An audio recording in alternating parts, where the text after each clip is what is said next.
Hello, everybody. Today, me and Bryers from Bryers Music Showcase, we are going to be going to review the Byrds' second album, Turn, Turn, Turn. As the video implies, we're going through each Byrds album from the first album, Mr. Tambourine Man, all the way into the very last, which it's like they have like 12 albums, so it's not like a huge discography. It's not like the Rolling Stones or the Beach Boys, but it's not short either, like Simon and Garfunkel or the Police. So it's like to me, it's like the perfect amount of albums to have, Mm, like not too much, not too little. So yeah. yeah, what do you guys say about like going into this? What were your like thoughts about it? Yeah, so yeah, this was kind of I bought Mr. Tambourine Man first and then I got this one afterward. Because usually when people talk about the Birds, it's usually the first two people talk about a lot. So of course we already did the debut, so obviously go watch that if you haven't already. But yeah, this album I think has is still pretty good. I'll go more in depth when we go through the track listing, but yeah, I think it's a pretty solid album. Yeah, of course. I'm probably gonna make a playlist too of our reviews, and yeah, it's gonna be like week at a time. A little at a time, and it's, they're gonna get really good, then they're gonna get pretty mediocre, then they're gonna get decent. It's yeah, they have a lot of highs and lows through their discography. So yeah, the first track on the album is the title track, "Turn Turn Turn." What do you think of the song? I mean, it's Turn Turn Turn. I mean, I think still it is still my favorite Bird song. I mean, the harmony on here is great. I love the guitar intro by McGuinn. Just I hear that guitar intro and I immediately know what it is. Funny enough, when I did some research, McGuinn actually had previously arranged this song for Judy Collins a few years prior, so he was already pretty familiar with this song before. But of course, this is a Pete Seeger cover, which is also they take words from the Bible as well. So you see a lot of references to that. And yeah, the harmonies on here, like when I think of the Byrds harmonies, is usually this song I think of first. Just one of the great songs of the '60s, and this is one of those songs where they really wanted to do it themselves. They didn't want session musicians to help out, so they wanted to do it. And this took 5 days to do, and it took 78 tries before they got a good take from it.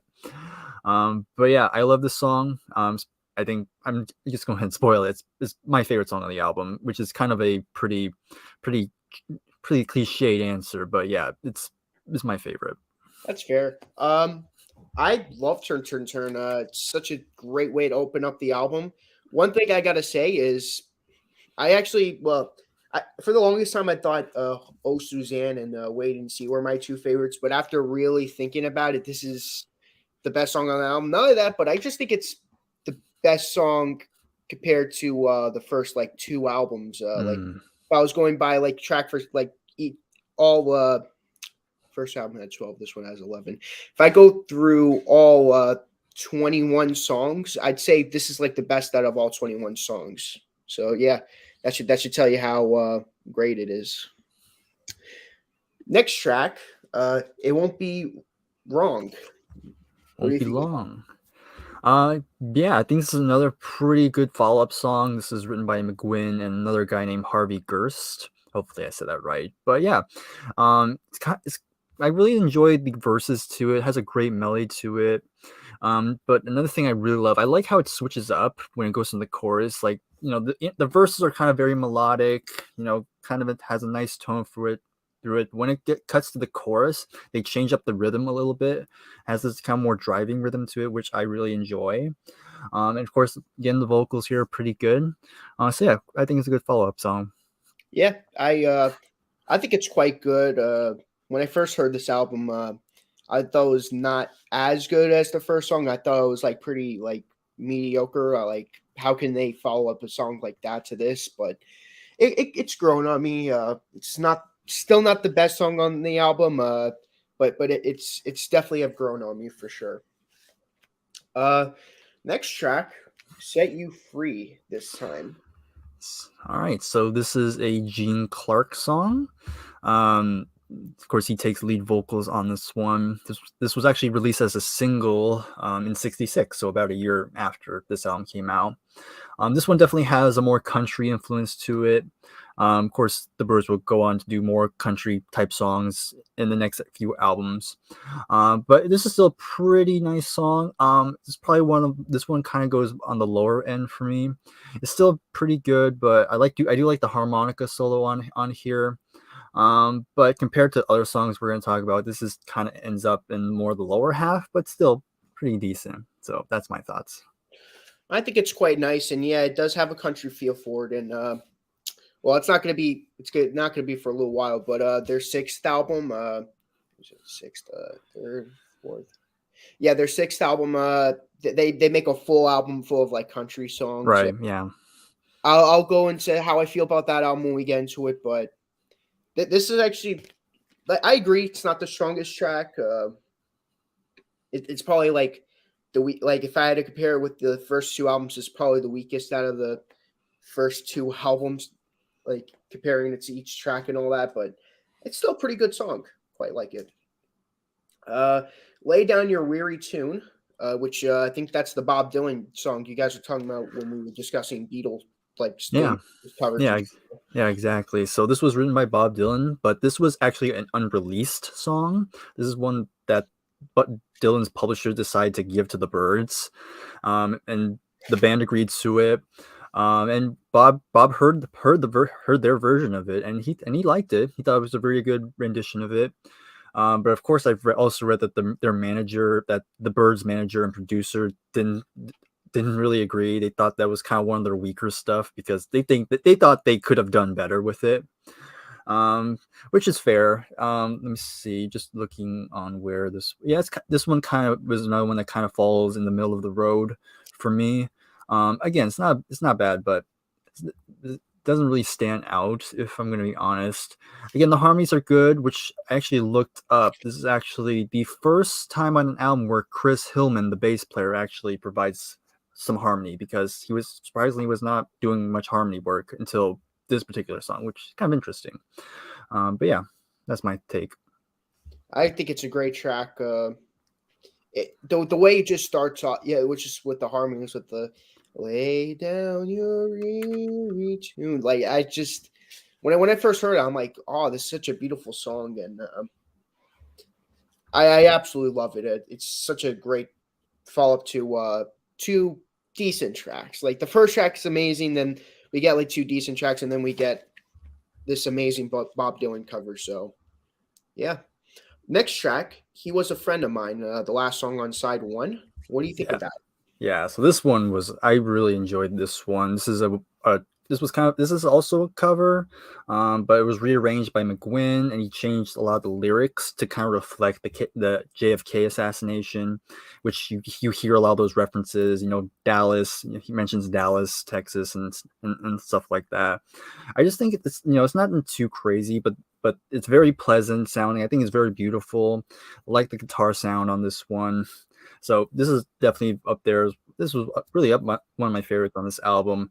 Kind of a side note, when doing research, not sure if this was the song they played, but in '67, the Byrds did the Monterey Pop Festival, and I don't know if before or after they performed this song, but David Crosby decides to go on this weird tangent about the Kennedy assassination, about there were more than one gunman there, just throwing out all these conspiracy theories out in the crowd, and the rest of the band was kind of pissed by that. So that was kind of one of the reasons what led to David Crosby being fired. But kind of an interesting little tidbit there.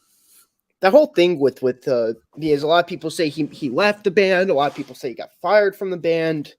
That whole David Crosby thing is really crazy. I think the whole Crosby situation is both crazy and cool at the same time. Yeah, I mean, David Crosby is definitely a unique fellow.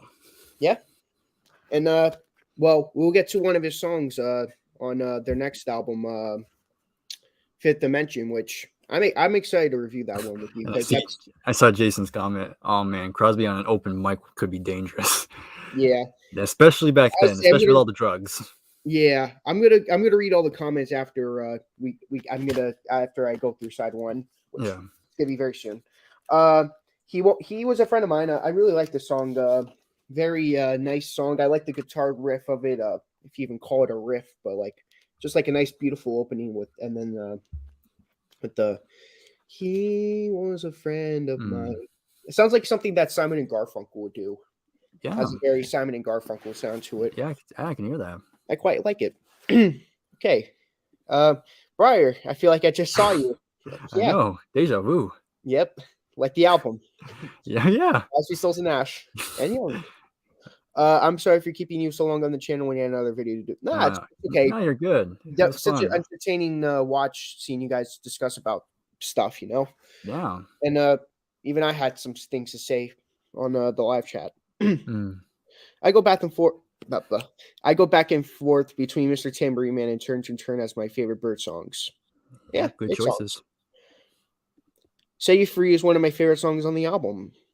Well, I didn't say songs, but yeah, I like Dean Clark originals. Me too. Really good. And then what you read. Oh man, Yeah. Crosby on open mic could be dangerous. Yes, indeed. Um, that's about all the comments I got. And yeah, glad you're watching, Jason. And hopefully Garrett gets to watch the replay. Mm.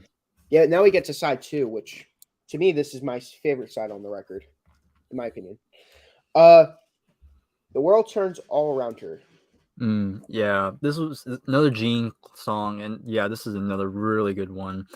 One of the great ones on this album. I love love the melody to it. It's very, again, I said this on the live stream with Jason and Adam, but there's a lot of ear candy in this song. I really enjoy.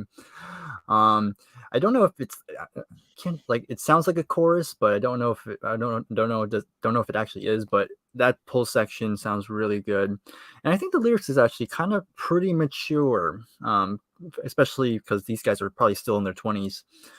Just this song about this character lost this girl, and he's like telling this again. The girl finds another person, and then the main character tells this person to make sure make sure she's like, how do I describe it? She's be her true self, make it seem like she's special in a sense. So I think that's kind of a sweet song. So yeah, this was a good highlight. Yeah, I think it opens up side two really really well. I love it. It's such a really fantastic track, and I don't know if this was released as a single, but it should have been. If it wasn't, if it was released as a single, it should have gone higher in the charts. If it didn't, I'm not familiar with their singles, so yeah. Next track, Satisfied Mind. What do you think? All right, I think this was a cover. Yeah, I just by can looking. look through it because I have the record and Yeah, yeah, because it was written by other people, so I'm assuming it was a cover. it was it wasn't written by them. Okay, gotcha. Yeah, this is a very solid song. Kind of going back to that country feel. It got another harmonica solo. The one thing that brings the song down, it pretty much kind of stays the same throughout. It kind of just flat. It's kind of flat the whole time, which is not inherently a bad thing. But I kind of would have liked if there was a bit more switch ups in this one. But so yeah, this one's kind of kind of in the middle of the road, but it's still a pretty good song. So yeah, I like it. Yeah, I can see why you're not crazy about it. I think it's quite good. I can see why you say what you would say. I think it's a really good track. When I first heard this album, I thought of this album as them just like when I first heard this record, I thought of it as Turn Turn Turn featuring 10 other songs that were rejected from the Mr. Tambourine Man album. Yeah, Because that's kind of a similar thing I thought, because when I was thinking of this album, I thought it was kind of like it was like the debut, but had a lot of songs that didn't make it on the first album, so they just put it on here. yeah, Which again, not a bad thing, but yeah, that's kind of what I feel. it's like what people say about the final cut by Pink Floyd, saying that it's like songs Mm, that were rejected from the wall. right. That's what I get from that's what I originally got from this album, and I kind of still do kind of get that from listening to this album, but not as much as when I originally heard it. But Mm, I quite like it, but yeah, I could see why it could kind of drag on for a little bit. Mm. Next track, If You're Gone. Right, okay, another Gene song, and yep, another great one by him. Again, he's just singing about his insecurities and vulnerability, which is I very much appreciate that. Very much appreciate. And I love how like the harmonies are very different on this one. It kind of has this very droning effect. That kind of you just hear it in the back, but it kind of fits the whole atmosphere, which is what I like about the song. It just has this very interesting atmosphere that's not quite what we've heard before. And when I hear the song, I hear traces of this on what would later become on Gene Clark's solo album No Other. I can definitely hear that it would definitely been on that album. Don't know if you've heard that album yet. I did. It's actually really good. Yeah, it's really good, and I can totally hear this song on that album if it was. But yeah, this is a good one. Yeah, there's so much like there's so much Birds related things like Crosby, Stills and Nash, Gene Clark's solo career. It's just then there's the Birds. It just kind of like it's like a big iceberg. It's like a big ice. Mm-hmm. It just kind of goes. Right. Nah, I think it's quite good, and yes, I agree. The message of the song goes well, and there's a lot of people who could relate to it, and I think this song should have been a single. This would have been like a not like it wouldn't have gone high if it was a single, but Right. would have Yeah, been a probably nice not. single. Would have been a nice single to have. Like, hey, this is us. But next track on the album, "The Times They Are a Changing," which you guys were talking about that with the if the Beatles would have did it, but yeah, this is Yeah. their cover of the song by Bob Dylan. Yeah. So yeah, this is their another Bob Dylan cover, and it's good. I like it. But I don't have much to say. I mean, it's a good rendition of it, but I'm gonna be honest. Like, I do still prefer the original over this. I can't put my finger on it, but I don't know. I kind of like the more stripped down acoustic version that Bob Dylan did on his album. Kind of a bit more personal. Um, I mean, all the other Bob Dylans were great, but this is definitely one I feel like the added instrumentation kind of not quite ruin it, but I don't think it adds anything too special to it. So yeah, not one of my favorites. It's all right. I don't hate it, but it's probably like their weakest Birds cover up until now on their Mm, albums. They had a somewhat weak Dylan track on Mr. Tambourine Man, but I could still kind of really dig it. But yeah, I prefer the Bob Dylan version compared to this one. But if you ask me what I think of the best version is, it's the Beach Boy version that was on the Beach Boy Party album. That's my mm, personal favorite. okay. I'm not gonna say I'm not gonna be like I'm the definitive guy and this is the version everyone should listen to. No, it's just my favorite version. And Mm, yeah, right. this one's all right. It's probably my second least favorite cover version. My least favorite cover would probably be the Hollies version from Mm, the Dylan album, which to me their Dylan album cover album is pretty underrated. I quite like it, but I'll get into that whenever I do review it. But yeah, next track, Wait and See. all right, so this is kind of special. This is the first song where David Crosby has a writing credit. He co-wrote this with McGuinn, and it has a good guitar solo in here. But I will say it's again kind of typical. Again, nothing really stands out besides the guitar solo. Nothing really stands out, but again, it's solid. But yeah, another one that's not quite up high quality for me, high tier, shall we say? I think this is one of my favorite tracks on the album. I quite like it a lot.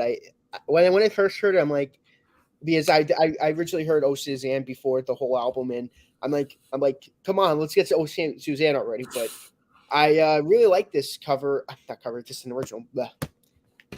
Take two. Uh, this is quite a great original. Cool to see that this is the first with Crosby, and I like it. Really good. I love it. Speaking of Oh Suzanne, that's the last track on the album. What do you think about it? Oh boy, I know you spoke very highly of it, but yeah, this one didn't do. I wasn't too much of a fan of it. Uh, it's kind of a, I don't know, for me it's kind of a weird way to close out the album. Because it's kind of this kind of humorous, kind of silly song. Because it's an old song. I think it dates back to the 1800s. This song was originally made. Which I get. I mean, they kind of did that with the first album with "We'll Meet Again," where they chose like a really old song to cover. Right. Yeah. Right. But at least at least on the first album, it didn't bother me that much. But here it's like very much. I can't tell what tone they're trying to go for. I can't tell if they're trying to be serious about it, or they're really trying to end on a very silly note. So it's kind of, I don't know. I have this. It's kind of weird. Again, it's not horrible, but I kind of wish they ended on a better song. Do I think?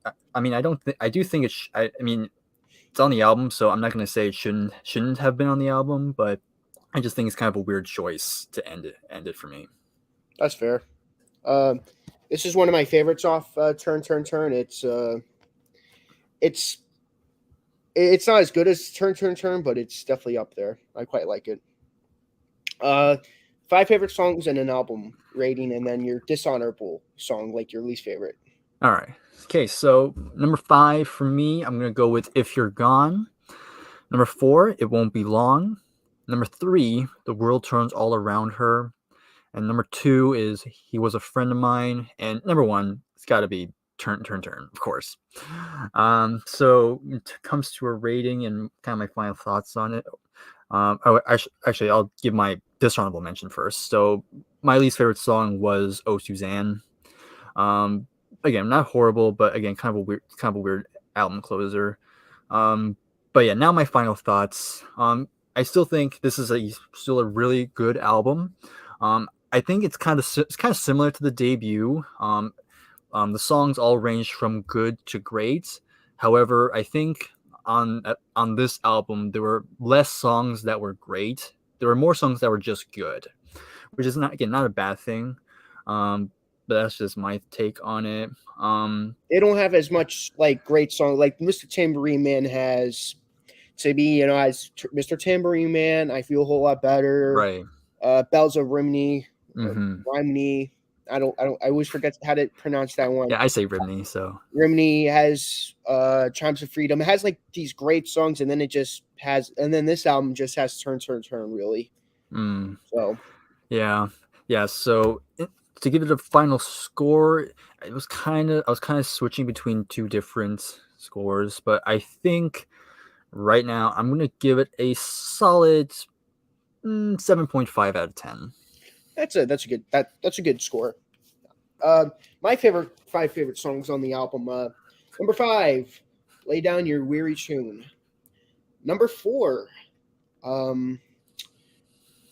the world turns all around her. Sometimes I try to read it and it's just like my mind goes blank. Number 3, Oh Suzanne. Number 2, Wait and See. And then number 1, Turn Turn Turn. There we go. Yeah, I got the. Normally, it's really rare for me to say the hit song's my favorite off the album, but it's so much like. Not only is it better than all the songs on this album, but I actually think it's better than all the songs on the last album too. Yeah, I wouldn't disagree. It's weird how like how they didn't like. There's a lot of really really good songs, but none of the songs really match the energy that the first track really offers. Like right. The first album did. Like the first album had Mr. Tambourine Man, then right after you get. I feel a whole lot better. So. Right. Yeah. Weird. My dishonorable song, we got a tie. It Won't Be Wrong and Set You Free this time. I couldn't think of which is weaker out of. Actually, I think we have a 3-way tie. The times they are changing too. Those 3 songs, like it's hard to pick those 3 songs because those 3 songs are to me equally weak. There's going to be someone in the comment section be like, you can't have 3 least favorites, but I can. But yeah, The Times They Are Changing is a really weak cover of Bob Dylan. Set You Free this time could be very and then It Won't Be Wrong is such a weak, like, not weak, but weaker follow-up compared to the first album. If I had to rate it, I actually agree. 7.5 out of 10. It's all right. A bit of a step down from their first album, but the next album, it's a step up Fifth Dimension, which I'm very excited to cover next week. Hopefully, I have the album by then because I don't own a CD copy or a vinyl copy. Yeah, sadly, I don't have a CD copy.